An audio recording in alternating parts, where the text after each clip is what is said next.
Hey guys, welcome to Live Rite Tonight. I am Colleen. I'm Kit. I'm Jenny. And we're just going to talk about different pathways of recovery. My pathway in the beginning, I tried total abstinence. For me at the time, that was over 10 years ago, didn't work for me.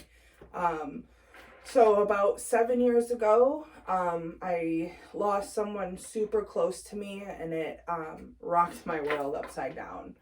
And I even was in sober living at the time when that happened, and I ended up going back out and relapsing. And I was out on the run for, 6 months, and I just couldn't take it no more, and I couldn't keep putting my family through that. I knew my family was terrified that they were going to lose me the same way we lost him. And it just started really just weighing on me. I was sick of stealing, doing whatever I could for money, not having places to sleep, not having people to lean on. They were all willing to help me, but only if I was willing to get myself better. And at that time, I wasn't. So about 7 years ago, I decided to get into the methadone clinic, give it a try. I seen it work for two very close of my friends, and I was just at my wit's end. So I attempted it, and I did what I chased my recovery like I chased my dope. That's what worked for me. And I did the groups they wanted me to go to, and I set boundaries, couldn't hang out with people that I knew were doing dumb shit. Mm-hmm. Because I knew that would just put me back in the same predicament. Because I've done that. I went to rehab and came home and would go hang out with people knowing that they weren't clean. I'm like, no, I'll be fine. I can do that. No, I can't. I'm a drug addict. I love drugs. I just don't love the consequences. So today I think I will always be like that. I think, I know I'll always be a drug addict. And I will always love the idea of getting high. But I don't love what it left me with. And today I have a great life. I have my driver license back. I have a great job. I have great friends in my life, which is crazy. Like, I have people who count on me, which is insane. I don't know. What do you guys? So I had a rough time at first, even trying to get help. I thought I was fine. I didn't need it just like everyone else. I didn't need the help. I could do it on my own. So I did try several times on my own. It didn't work out. So I went to rehab, and then I did sober living for 6 months, and that helped me a lot. That really, being accountable and having to drug test, and just, it helped me so much. But then when I got out, I did more of a natural approach where I didn't do the meetings all the time, and for me it worked. Being able to be in my kids' lives and see my grandkids, helps me stay sober every day. So I think that's what works for me. Everyone's different, and different things work for different people. So. Yeah, I think there's so many different pathways, and even like there's pathways that like I feel I made my own pathway. I did what worked for me, and that was at the time starting MAT, and then and I couldn't use anything else. I got to that point, and now I'm a year and a half off of methadone. That's amazing. I never thought that would happen. Like, at one point I was like, all right, this is my life now. I'm on this. Like, I can hold a job. I have my license. I'm building all these things back up, even taking something every day. And that was okay for me at the moment. And that's what I think, like, I had to take a step back, and I had to worry about what was going on right then, not the future. So yeah, I don't know. It's addiction is freaking weird. It is too, and it's scary. Even trying to get help, it's scary because I thought when I first wanted to get help, my kids were a little bit younger, So I thought I'd lose my kids. If I go into rehab, Yeah. my kids are going to get taken and I'll never see them again. And that's what I thought in my mind, but that doesn't happen. No. And it doesn't have to happen, you know? Mm. So you just do it. Yeah. And I feel so much better and my life is so much more happier now, Yeah. for sure. Isn't that crazy? Mm-hmm. What's your take on different pathways, or what's your pathway?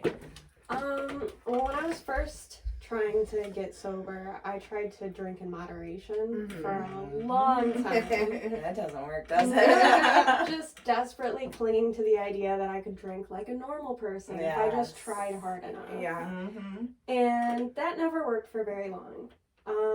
I would get clean sometimes and stay clean for like 3 months at the most. I didn't have any substantial-ish amount of clean time until I went to rehab and went into sober living. Because prior I'd been to rehab like 3 or 4 times and I didn't do anything after I got out. I just went back home and didn't change anything about my life.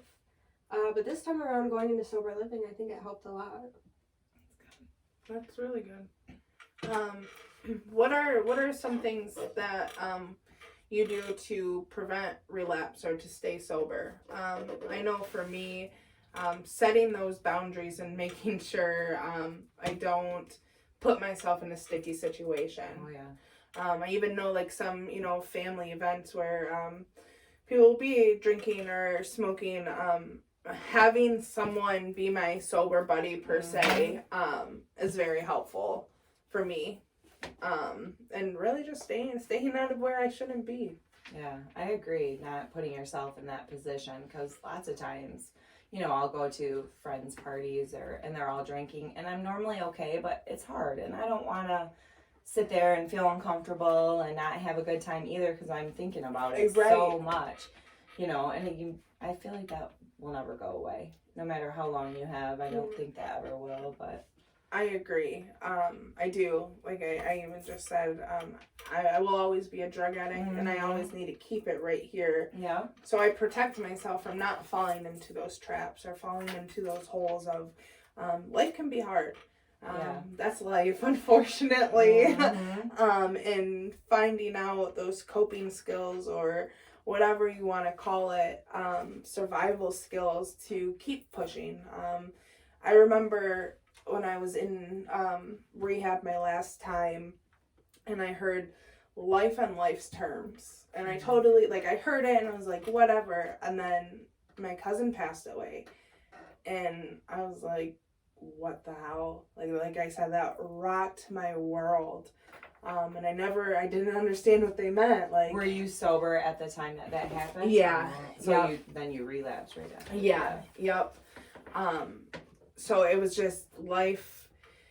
Right when you think you have something figured out, life throws a curveball to show you don't. I feel. Yeah. Because I do remember hearing that, and I was like, what does that mean? It's whatever. And then life showed me, life on life's terms. Life happens. There's nothing you can do about it. You can't do anything about it, but you can do something about your reaction to it. And I think as long as you set yourself up and have a good support system and fill your time, making sure I wasn't, I know in the beginning of my recovery, I couldn't sit still.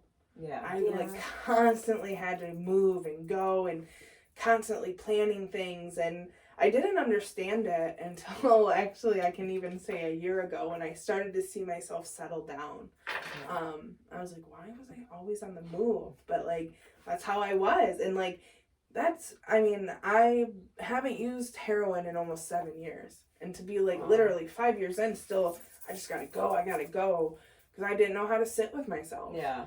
I didn't know how to not be busy. When I was using, I was constantly hustling or going to cop dope. It was just constant. Yeah. And it's weird for me when I seen that transition into buying things or staying busy.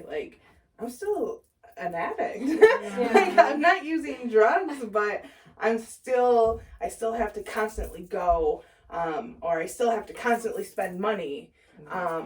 and not even because I wanted to use, just for whatever reason, it filled that void. And I didn't know how to fill that void with spirituality or family or just myself.